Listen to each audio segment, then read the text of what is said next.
Bonjour, j'espère que tu vas bien. Aujourd'hui, j'ai envie de te parler du nerf vague. Le nerf vague, c'est un nerf qui vient depuis la base du crâne jusque dans nos organes et qui vient réguler les fonctions qu'on appelle neurovégétatives, c'est-à-dire le fonctionnement des organes, le fonctionnement de ce qui fonctionne sans qu'on ait besoin de consciemment d'envoyer une information. Par exemple, si au contraire d'un muscle, donc si je veux plier le bras, c'est j'envoie une information pour dire de plier le bras, alors que si pour la digestion, par exemple, la digestion, elle se passe toute seule sans que j'ai à envoyer d'informations conscientes. Et ce nerf vague, il a deux branches. Il a une branche ventrale. La branche ventrale du nerf vague, c'est celle qui intervient quand je me sens en sécurité, comme là par exemple, en forêt. Et donc, quand le nerf vague fonctionne avec la branche ventrale, la digestion se passe de façon tranquille, mon rythme respiratoire est tranquille, mon rythme cardiaque est tranquille. Et puis il y a la branche dorsale du nerf vague, elle, qui est activée quand je suis en situation de stress. C'est celle qui intervient dans les mécanismes où on est figé. Et alors il y a comme un mouvement parfois de rétraction en arrière. Et là, quand la branche dorsale du nerf vague est activée, donc en situation de stress, et bien au contraire, la respiration on peut retenir sa respiration.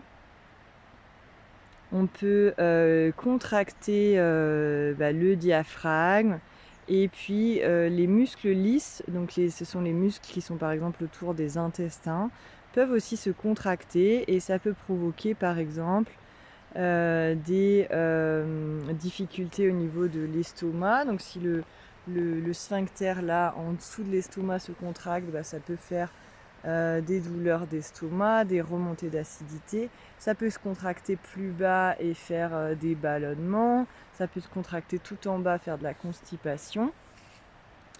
Donc quand la branche dorsale du nerf vague est activée, il peut y avoir aussi une accélération du rythme cardiaque, une augmentation de la tension artérielle et ça peut entraîner des maladies. C'est un mécanisme qui intervient pour nous protéger, mais parfois si l'organisme prend l'habitude d'utiliser cette voie-là, eh bien ça peut devenir délétère, ça peut devenir mauvais pour le corps.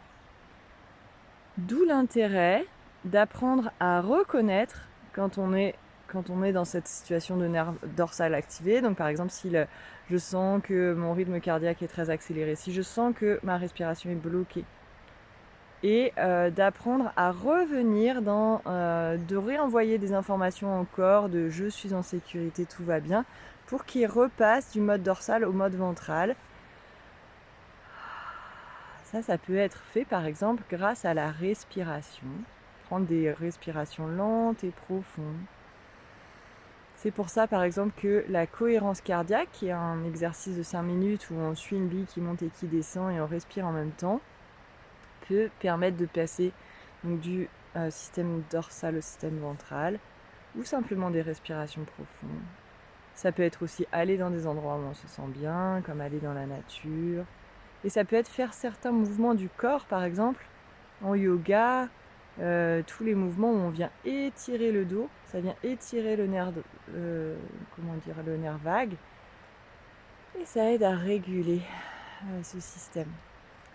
Voilà, donc en fait c'est très intéressant d'apprendre à basculer de l'un à l'autre pour éviter, parce que en fait sinon on peut avoir tendance à rester dans ce mode stress activé. Et là, c'est ok, il y a eu un mécanisme de stress à un moment donné, comment je peux revenir à un système où je me sens en sécurité, parce que en fait, quand on est dans ce système dorsal activé, on n'est plus en capacité de raisonnement, on n'est plus en capacité d'interaction sociale avec les autres, et de prendre, par exemple, de faire des actions qui soient bonnes pour nous. Donc si on arrive à switcher du mode dorsal au mode ventral, là on peut, même dans une situation de stress, revenir en pleine possession de nos moyens pour pouvoir être dans une action qui est efficace, pour pouvoir être en interaction avec les autres et pour pouvoir se sentir mieux dans notre corps.